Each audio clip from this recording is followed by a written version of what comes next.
পটল বানাবো, তেলের ওপরে জিরে ফোড়ন দিয়ে দিয়েছি, সঙ্গে এখানে একটু নারকেলের কুচি আছে। আমি একসঙ্গে নারকেলের কুচি পুরোটাই দিলাম। তেলের উপর নারকেলটা ভাজতে ভাজতে এর মধ্যে আমার কালকে একটু আদা জিরে আর একটু সঙ্গে এলাচ আমার একসঙ্গেই বাটা ছিল। তো সেই আদা জিরে আর এলাচের বাটাটা দিয়ে ভালো করে মশলাটাকে আমি একটু কষে নিলাম। এবার পরপর কী কী অ্যাড করছি দেখে নাও। দুধ পটলগুলোকে ভেজে নিয়েছি।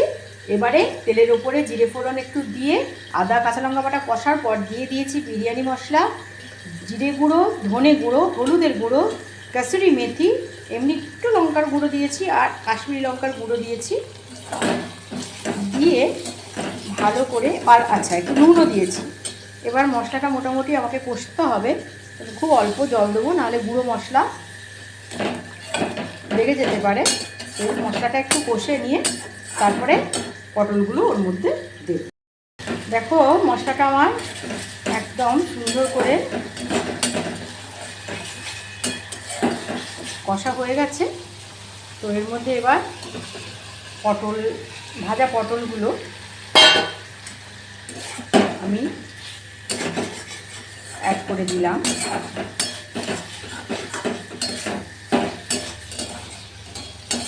কাজু বাটা, পোস্ত বাটা ফাটা অনেক কিছু দেওয়া যায়, কিন্তু আমি এত কিছু দেবো না, কারণ রেগুলার নর্মাল ডায়েটের মতন খাওয়ার দরকার এটা।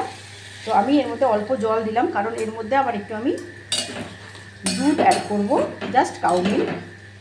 এখন এটা একটু জল ঢেলে আরেকটু সেদ্ধ হয়ে গেলে তারপরে আমি এর মধ্যে কাউ মিল্ক যোগ করে দেবো।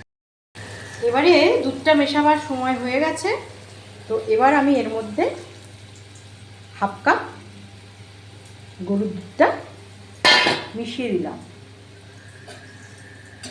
দিয়ে ভালো করে একটু নেড়ে দিলাম, মানে দুধটার ভিতরে মিশিয়ে দিলাম। এবার আরেকটু ফুটবে, ফোটানোর পর আর এর মধ্যে আমি নকুল দানাগুলো দিয়েছি বলে এক্সট্রা মিষ্টি দিলাম না। তো এরপরে আমি এটা নামাবো। এই হলো দুধ পটলের লাস্ট গেট আপ।